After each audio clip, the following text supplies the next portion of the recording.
You can never fully describe the splendor of a sunset to someone born blind. Likewise, a saint cannot fully convey the wisdom of enlightenment to ordinary, deluded beings. If the path existed in doctrines alone, then simply reading the Bhagavad Gita or the Tripitaka would be enough for anyone to become a saint. But in reality, some people spend their entire lives studying the classics without gaining any deeper understanding. Seeking enlightenment through words and concepts is like sitting hungry while obsessively reading and rereading the menu. However, we often confuse the wisdom of the sages with their doctrines, while the truth they convey is merely like a guiding map. Only meditation is the sole path that liberates beings from suffering, attains enlightenment, and enters nirvana. The Buddha carefully avoided mentioning what he had realized under the Bodhi tree. When the disciples questioned the mysteries of the universe, he remained silent, the profound silence of one who is enlightened. He often taught that his doctrine only guides the path to enlightenment. He never claimed it was a revelation or an unveiling of truth. The Buddha always reminded his disciples, when someone curiously asks what it is, don't be quick to confirm or deny. T entirely right, but to say no isn. T even fully understand themselves, and even if they grasp a part, they can. Nothing is hidden here. If anyone asks, answer with silence and point your finger toward the road. Yet, Buddhist devotees still seek enlightenment in that very finger. They did not follow those signs, but instead worshipped and relied on the scriptures. Just as the scriptures are originally the treasury of wisdom in Buddhism, they have inadvertently turned them into something else. That city is not just a temple, but also a tomb burying the beauty of future intellect. Enlightenment is inherently dynamic. It cannot be forced into any rigid framework. Therefore, the purpose of Buddhist meditation is to transcend all limitations of thought, so that the Buddha's primordial wisdom may be awakened. Meditation considers insight to be the most essential element. Scriptures are merely temporary tools, helping us recognize where wisdom can be found. Meditation never confuses empty theory with genuine wisdom. Meditation is what sets the Buddha apart from an ordinary person. Meditation is not merely empty theory but enlightenment through practice. There is a tradition that says meditation originated from the moment the Buddha attained enlightenment and supreme wisdom. In the 5th century, at Bodh Gaya, he comprehended the profound mysteries of life in a night of enlightenment. This insight was passed down through a lineage of 18 patriarchs until Bodhidharma, the 28th patriarch of India, brought a Zen Dharma to China. Regarding the core teachings, Mahayana and Vajrayana are entirely identical. That doctrine can be summarized as follows. Human suffering stems from the endless craving to possess and cling to things that are inherently fleeting. One of the afflictions that humans cling to and hold onto most tightly is their own sense of self. That is how it separates itself from life, and also the castle it returns to for refuge. From then on, it struggled against the external forces. It believes that this solid and isolated position is the best path to achieving happiness. Help it overcome all fluctuations, free it from all suffering, and create favorable conditions as desired. In short, this is how humans face and overcome life's challenges. The Buddha taught that all things in this world, including the solid self that humans cling to, are ultimately impermanent in nature. The moment I reach out to grasp them, they slip right through my fingers. The Buddha profoundly pointed out that the root of suffering is the illusion of separation, when humans believe they can stand apart from the flow of life. People believe they have detached themselves from the world when lost in their inflated ego, indulging in self-satisfaction to the point of intoxication. However, since this castle is also impermanent, no different from all other things in the ever-changing flow, humans cannot escape suffering. Then, what is the self? When asked this, the Buddha remained silent. He taught that one can only discover this truth by ceasing to resist the external world through retreating into an illusory self, which appears solid and eternal. When all one's energy is spent on the struggles and rivalries of life, solely for personal gain. For this issue, the Buddha emphasized the unity among all living beings. Replace hatred with compassion. Practicing this teaching will lead to the state of nirvana, ending all suffering and dissolving the ego. Nirvana is a state of absolute peace and bliss, which no words can fully describe. The Buddha transcended the law of cause and effect, along with its consequences of rebirth and samsara. This sentence implies that death is not liberation from suffering. For human life is endless, and death is merely a temporary slumber. And one must undergo countless cycles of rebirth until attaining supreme enlightenment. Self. What will one find when surrendering all resistance to life? Since the Buddha did not acknowledge any fixed essence in human beings, Vajrayana Buddhism interprets this to mean that the self is entirely non-existent. On the contrary, Mahayana Buddhists believe that the true self emerges only when the selfish ego is eliminated. When we no longer identify with the illusory self or use it to oppose life, we then realize the authentic self, a vast entity that merges into oneness with the entire universe. Esoteric Buddhism recognizes that all phenomena are devoid of self, and thus stops at this realization. Consequently, it negates both worldly life and enlightenment, viewing them merely as a passive attainment of truth. From this perspective, refuting the Dharma is itself an acknowledgement of the impermanent and selfless nature of all things. Mahayana affirms life by declaring that all things are self, rather than denying life by claiming that each individual Buddha possesses no self within themselves. The difference in this theory leads to a crucial practical distinction. According to the negative ideal of Theravada, the practitioner considers the ultimate goal to be attaining nirvana for oneself through the realization of impermanence and non-self. Such a person is called an arhat. The ideal bodhisattva in the Mahayana tradition does not stop at attaining enlightenment for themselves but also strives for the liberation of all sentient beings. The bodhisattva realizes that they cannot enjoy happiness while other beings are suffering, for they see no distinction between themselves and others. Thus, the bodhisattva's nirvana would not be complete unless it is shared. The bodhisattva affirms that all is the self, seeing every sentient being as an extension of their own being. Thus, for the bodhisattva, nirvana becomes meaningless as long as even a single being remains unenlightened. Thus, after countless lifetimes striving to break free from the illusion of self to reach nirvana, the bodhisattva renounces nirvana to deliver all sentient beings. The bodhisattva's ideal is to live life fully, rejecting or neglecting nothing, for they are one with all. Therefore, a bodhisattva must love all beings as oneself and cannot be at peace until all attain enlightenment. In Mahayana philosophy, the concept of self is also known as Buddha nature, the original and universal essence of all phenomena. In the terminology of counterlanguage, Buddha nature is also referred to as true suchness, a concept very close to the Tao in Chinese thought. The principle of all things is true suchness. To attain Buddhahood means to directly realize the identity between oneself and true suchness. With the one true self, unbound by distinctions between self and other, between this and that. This is the eternal question. If all things are one, why does that one divide into many? If there is only one true self, why do people imagine multiple different selves? Mahayana found the answer through the concept of imagination, specifically, the delusional imagination of conceptual fabrication. The truth is, the self is not confined between one person and another. People often think that everyone has a distinct self, just like themselves. Imagination is a product of the mind, and thus Mahayana Buddhism asserts that this illusion of division is merely a fabrication of consciousness. Outside the mind, it does not exist. The spread of this illusion stems from a state of collective ignorance, known as the universal mind. This is similar to the concept of the collective unconscious that Ka Chung mentioned. That consciousness is inherently a unified whole, yet manifests in countless diverse forms. Through each individual and by their own hand, this vibrant world is shaped. That consciousness regards this world as something separate from itself, because it had projected its own state of delusion onto the matter. Therefore, within every individual exists a consciousness capable of perceiving the things it has created itself. S nature, this will create a distinct circumstance, which in Buddhist terms is called. A Mahayana scripture states that the activity of the human mind is boundless, without limits. It is the polluted mind that creates the polluted environment. A pure soul creates a pure environment, for circumstances and consciousness are deeply interconnected. Therefore, life is shaped by the mind, depends on the mind, and is guided by the mind, for the mind is the master. But when the mind can be clear or clouded, enlightened or deluded, the Mahayana practitioners believe that the mind possesses an inherently pure nature, which is the essence of all things.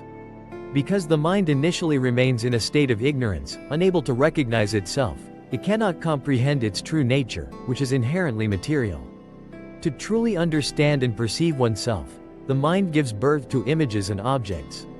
Like reflecting on shadows to recognize one's own form. This holds true for every person.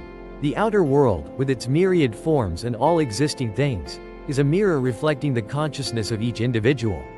Without these, consciousness could not exist.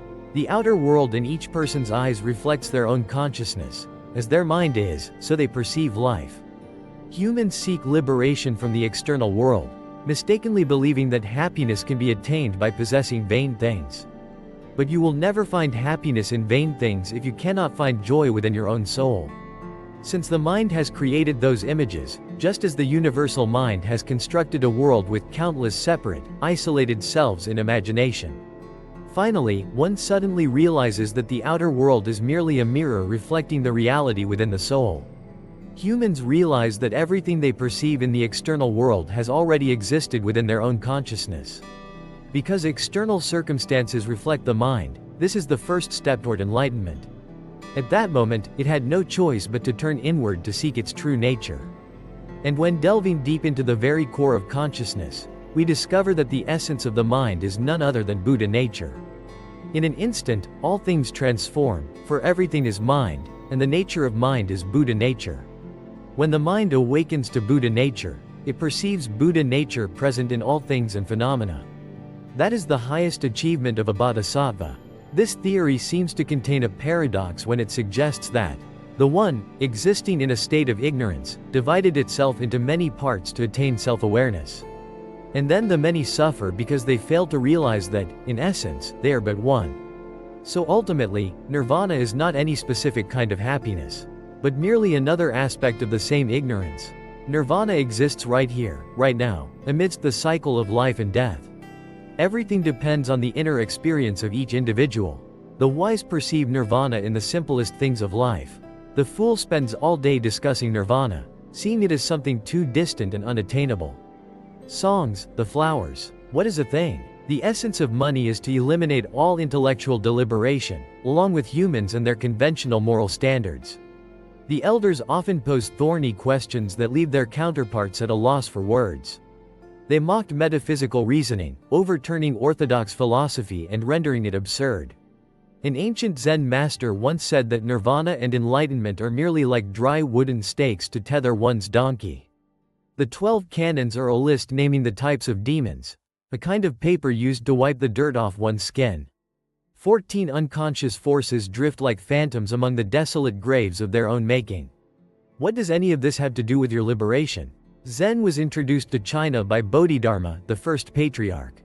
In the year 527 AD, there is virtually no historical documentation regarding Zen Buddhism in India. And who knows, perhaps Bodhidharma himself only wanted the Chinese to develop their own unique form of currency as we see today. Since Bodhidharma's parinirvana to the present day, Zen Buddhism has undoubtedly deeply intermingled with Lao Tzu philosophy. Dan Tu Dao. Perhaps the secret to humor in Zen and Taoism lies in the fact that neither takes the objective world too seriously. They easily grow weary of convoluted, rigid knowledge and all forms of strict, rule-bound conventions. When Zhuangzi's wife passed away, his disciples came to pay their respects and found him clapping and singing. The disciple said that the master had lived with that person and had a child together, and now the child was grown. Now people die, and you can't even shed a single tear, how shameful. And yet the teacher even tapped along and sang. That was really too much. Zhuangzi replied, that is not so. When she passed away, my heart could not escape sorrow, but then I suddenly remembered. Before her birth, she had existed in some form. Gone, it. Thus, if we keep weeping and wailing, it simply means we have yet to grasp the laws of nature. So, I didn't cry. When Sun Lin speaks, spirituality carries no solemnity or rigidity. From a spiritual perspective, everything feels light and serene. When the spirit lets go of everything, even the notion of suffering dissolves. Pain only truly exists when we experience it ourselves. Humans only know suffering because they are sentient and emotional beings. Therefore, those who lead a spiritual life are often seen by the world as lacking seriousness. Meditation has a profound connection with Lao Tzu philosophy and Lao Tzu. the philosopher regarded as the founder of Taoism. Taoism has become a widespread belief among the masses. The core concept of Taoism is precisely the notion of the Tao. The Tao, understood in a broad sense, is the process of growth and transformation, the natural law governing the movement of all things. That is the principle that governs and drives transformation, stemming from the endless flow of ever-moving life. According to Lao Tzu philosophy, that which is completely static, that which is absolutely unchanging, is already dead. For without growth and change, one cannot attain the way. Nothing in the universe is completely motionless. Such concepts exist only in the human mind. And according to Lao Tzu, it is precisely these concepts that are the root of human suffering. Humans cling to everything with the fragile delusion that things will remain forever still, unchanging. Humans cannot accept change. They always try to resist the natural order of things. Lao Tzu and his disciple Zhuangzi taught that the most perfect human is one who knows how to harmonize with the Tao and follow the natural flow of its transformations. Only such a person can find peace of mind, because when it focuses and connects with the flow of change, it means it is no longer swept away by the ordinary rhythm of life. Motion can only be perceived when compared to an object at rest. But this stillness is merely an illusion, for it stands in complete opposition to what is ceaselessly in motion. If humans live in harmony with the natural order, they will find true peace, for then they align with the flow of life and all conflicts naturally dissolve. This theory is highly prone to degradation, leading to a state of laxity and neglect, and indeed, that is exactly what has happened. The ancient Taoist teachings eventually evolved into a doctrine of predestination, entirely distinct from their original philosophical roots. Because alongside the theory of the way, there is also the teaching of Wu Wei, the secret to mastering life by flowing with nature, not resisting it. Non-action. Actually, that is the fundamental principle of using the weak to overcome the strong. When facing an attacking force, the best approach is not only to render it harmless but also to turn its own strength against itself. Thus, the master of human life never opposes the world, does not place themselves in opposition to life, nor deliberately seeks to alter circumstances. Non-fault. The character, Hu, is composed of two radicals, the hand radical and the moon radical, symbolizing the act of holding the moon, as if humans could possess the moon itself. The moon slips beyond all efforts to hold it back, never standing still in the sky, just as the circumstances of human life are ever changing, no matter how hard we try to keep them unchanged. Thus, one who comprehends the truth is one who knows how to let go of the ego, becoming as humble as the void to embrace all things. They accept everything with an open heart, thereby gradually mastering all matters through an attitude of tolerance and effortless action. That is the principle of ruling the world, to live in harmony with the flow of life, and also the principle of mastering destiny, to move in accordance with fate. The way is more dynamic than the notion of. The Tao is ever-changing, while true suchness remains eternal and unchanging amidst life's endless transformations. But the difference between these two concepts is merely superficial, for only what can adapt endures steadfastly and remains truly unchanging. If it is vast enough to encompass all change, then it itself will never change. And true suchness is the sole principle that encompasses all transient and diverse phenomena. But just as Mahayana discusses nirvana, Zen masters realize that the moment one speaks of morality, the true path is already lost. When the way is seen as a concept, it becomes unreal and is merely something on the verge of fading away. One might profoundly say, flow with nature like water follows its course.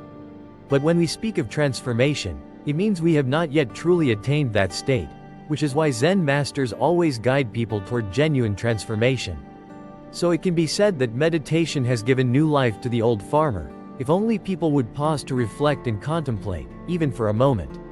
The vivid reality of those days has faded, while the river of life quietly flows on. Therefore, Zen masters often dislike concepts, as conceptual thinking creates a separation between people and the way. The way is always present right here, in every moment, ready to meet us at any time. Yet, the way never allows us to contemplate itself. The great way has no gate, there are 1,000 paths. Those who grasp this truth go beyond their own limitations. The great way has no fixed gate, yet 1,000 paths lead to it. Once you truly understand this, you can roam freely and at ease between heaven and earth. After Bodhidharma passed away, there were 5 patriarchs who succeeded him, the last of whom was Huineng. Since the time of Huineng onward, Zen Buddhism lost its original Indian identity and was completely transformed according to the practical thinking of the Chinese people. Every trace of the doctrine of knowledge was wiped clean, leaving nothing behind. Huineng was the last patriarch who profoundly and thoroughly expounded on Zen. From then on, the recorded sayings of Zen masters were imbued with mysticism and brimming with paradoxes. But Huineng left behind a timeless masterpiece for the world. A collection of his sermons recorded by his disciples, titled *The Platform Sutra of the Sixth Patriarch. Sutra, the finest of direct disciples, the great contributing disciples of his. This is a wholly deserved honor, as this scripture holds a status equal to the Bhagavad Gita, the Tao Te Ching, the Dhammapada, and Patanjali's Yoga Sutras. Recognized worldwide as masterpieces of Eastern spiritual literature. The opening section of the Platform Sutra records Huineng's personal account of his enlightenment in the Zen path. According to the tale, he was originally a poor woodcutter with no education, and on an ordinary day, while chopping wood to make a living, suddenly, he heard someone reciting the Diamond Sutra. Suddenly, he intuitively grasped the meaning of the sutra and realized that the chanter had just returned from that very temple. The 5th Patriarch Hongren was teaching the Dharma to an assembly of thousands of disciples. Huineng bid farewell to his master, paid homage to the 5th Patriarch, and set off on his journey. Upon arrival, he was assigned the tasks of pounding rice and chopping firewood for 8 long months. One day, the emperor realized the time was ripe, so he summoned all his followers. The patriarch wanted to find a successor, so he set a condition. Whoever could compose a verse that captured the essence of the teachings would inherit the robe and bowl. At that time, the abbot was then too, a learned scholar with profound knowledge of Buddhism, yet he had not fully grasped the essence of the ultimate truth. The novice monk humbly acknowledged his limited knowledge and dared not personally present his verse to the 5th Patriarch. Therefore, he decided to write the verse on the outer wall of the meditation hall. If the 5th Patriarch approved, he would claim it as his own composition. At midnight, the deity suddenly appeared before the wall and inscribed a verse. The mind is like the Bodhi tree, the heart a mirror bright. Keep them clean and free from dust. Let no worldly stains alight. The 5th Patriarch praised the verse in front of everyone, but later spoke privately to Shen Shu, saying, "Your perspective is still shallow. If you wish to succeed the Grand Master, you must submit another essay." At that moment, Huineng read the verse and saw that it had not yet reached enlightenment, so he asked a young novice to write another verse beside it, as he was reluctant to recite it aloud. Originally, there was no Bodhi tree, nor a bright mirror stand. Since ancient times, not a Buddha has ever existed. So where does the dust cling? The 5th Patriarch immediately recognized that this was a person who had truly grasped the emptiness of concepts and reasoning. Fearing the envy of the world, the master secretly passed on the robe and bowl to Huineng to succeed him as patriarch. Afterward, he endured many hardships, even being pursued by those consumed by jealousy. Huineng is honored as the 6th Patriarch of Zen Buddhism, and his greatest contribution was the propagation of the sudden enlightenment method. Unlike sudden enlightenment, some believe that one must undergo a long process to achieve enlightenment. Only through persistent cultivation and the practice of virtuous deeds can one truly comprehend the teachings of Buddhism. Huineng realized that such royal doctrines only led people astray, drawing them into the labyrinth of arid knowledge. Life changes too fast. We can't slow down or savor every breath. When we become overly focused on meticulous preparation to attain enlightenment, we inadvertently lose sight of the true essence of reality. He stood hesitantly by the water's edge, thinking of how to jump in, then carefully dipped his toes in to test it. Wondering how it would be once inside, someone like that would never dare to step into the water. The Zen disciple must quietly step to the shore and then naturally leap into the stream. Straight to the point, without spending hours overthinking, worrying, or calculating every little detail. Before his passing, Huineng declared that the transmission of the robe and bowl must cease, while also instructing his disciples. All of you have escaped the web of suspicion, so each of you is capable of bearing the noble mission of our sect. This passage is excerpted from a legendary account of Bodhidharma, the patriarch who came to this land with the vow to spread the Dharma and deliver deluded beings. A flower blooms with 5 petals, bearing fruit naturally as it matures. This occurred during the transition from the late Tang dynasty to the early Song dynasty. From 613 to 1367, after the passing of the 6th patriarch Huainan, Zen Buddhism entered its golden age. At the end of King Tran Tai Tong's reign in 1279, a new branch of Buddhism began to emerge. And in the following years, the dominant position of Zen Buddhism in China gradually declined. That is the worship of Amitabha Buddha, the embodiment of boundless light. The great Buddha made a profound vow to save all sentient beings, ultimately leading them to the blissful realm of nirvana. It is believed that through his great and vast vow power, all who sincerely place their faith in the boundless compassion of Amitabha Buddha will be saved. Then they will be reborn in the Western Pure Land of ultimate bliss. A place where humans can attain wisdom beyond this illusory world. The land of ultimate bliss is depicted through countless vivid, sensory-stimulating images, effortlessly captivating the masses. In that blissful world, flowers never wither, and every balcony is adorned with shimmering jewels and pearls. The Dharma voice of the Tathagata is sung by birds in the deep forest through a wondrous language. Today, Zen Buddhism is the most popular form of Mahayana Buddhism in China and Japan. There, Lord Azita was worshipped as a benevolent deity, much like the Almighty in Christianity. Far Eastern Buddhism has divided into 2 main sects in Japan: self-power, Joriki, and other power, Tariki.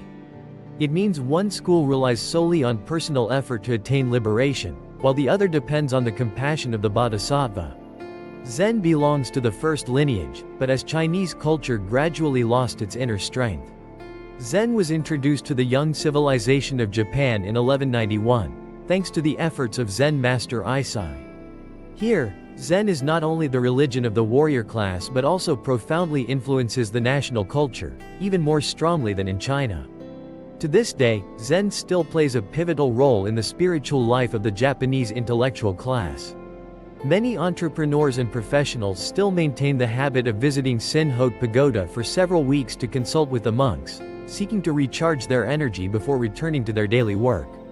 But one day, Zen will spread far and wide across the world. Thank you all for watching the video until the end. See you in the next videos.